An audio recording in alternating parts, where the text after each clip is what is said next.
अस्सलामुअलैकुम दोस्तों, कैसे हो? उम्मीद करता हूँ सब दोस्त खैर व खैरियत से होंगे। दोस्तों, आज मैं आपको इसोज़ूम 20 mg कैप्सूल के बारे में बताता हूँ कि इसोज़ूम कैप्सूल किस लिए इस्तेमाल किया जाता है, इस्तेमाल करने का तरीका क्या है, यूजेस क्या है, डोज़ क्या है, बेनिफिट्स क्या है और साइड इफ़ेक्ट क्या है।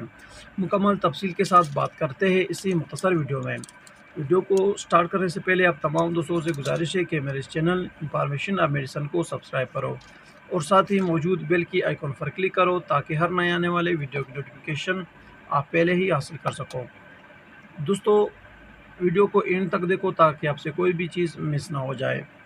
ये इसोज़ूम 20 mg कैप्सूल है, इसका फार्मूला है इसोमेप्राज़ोल 20 mg। दोस्तों, ये कैप्सूल मैदे के लिए इस्तेमाल किया जाता है। अगर आपके मैदे में कोई भी मसला हो तो आप इसोमेप्राज़ोल इसोज़ूम 20 mg कैप्सूल इस्तेमाल कर सकते हो। यानी कि अगर आपके मैदे में दर्द हो, जलन हो, तेज़ाबियत हो, बदहज़मी हो, गैस हो, निज़ाम का मसला हो, यानी कि खुराक हज़म नहीं हो रहा हो, कोई भी चीज़ खाने को दिल नहीं करता हो, मैदे में दर्द हो, बोझ हो, जलन हो, तेज़ाबियत हो, इन सब कंडीशन में आप इसोज़ूम यानी कि इसोमेप्राज़ोल कैप्सूल इस्तेमाल कर सकते हो। बहुत ही मुफ़ीद और बहुत ही बेहतरीन कैप्सूल है मैदे के हर मसले के लिए।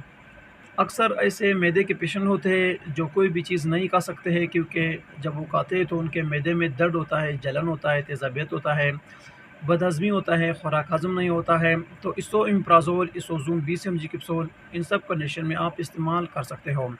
बहुत ही रिज़ल्ट की कैप्सूल है, बहुत ही मुफीद कैप्सूल है।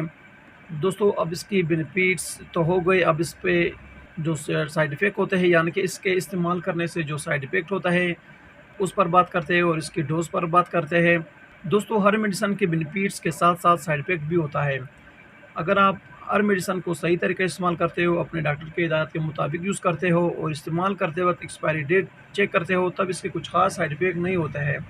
दोस्तों, अगर इसोमेप्राज़ोल यानी कि इसोज़ूम कैप्सूल की साइड इफ़ेक्ट भी हो जाए यानी कि नुकसानात भी हो जाए इस्तेमाल करने से, तो इसके साइड इफ़ेक्ट में जिस्म पर रैशेज़ होते हैं, दाने निकलते हैं, एलर्जी होता है, पेट में दर्द हो जाता है। ये कुछ इसके साइड इफ़ेक्ट में आता है। और अगर डोज़ की बात करें तो 1 कैप्सूल सुबह और 1 रात को खाना खाने से पहले आप इस्तेमाल कर सकते हो या अपने डॉक्टर की हिदायत के मुताबिक यूज़ कर सकते हो। ये थी दोस्तों इसोज़ूम 20 mg यानी कि इसोमेप्राज़ोल कैप्सूल के बारे में कुछ तफ़सील। उम्मीद करता हूँ कि आपको ये मुख्तसर वीडियो पसंद आई हो। अगर वीडियो पसंद हो तो वीडियो को लाइक, शेयर और कमेंट करो और मेरे चैनल इन्फॉर्मेशन ऑफ मेडिसिन को ज़रूर सब्सक्राइब करो। मिलते हैं नेक्स्ट वीडियो में, तब तक के लिए इजाज़त हो। अल्लाह हाफ़िज़।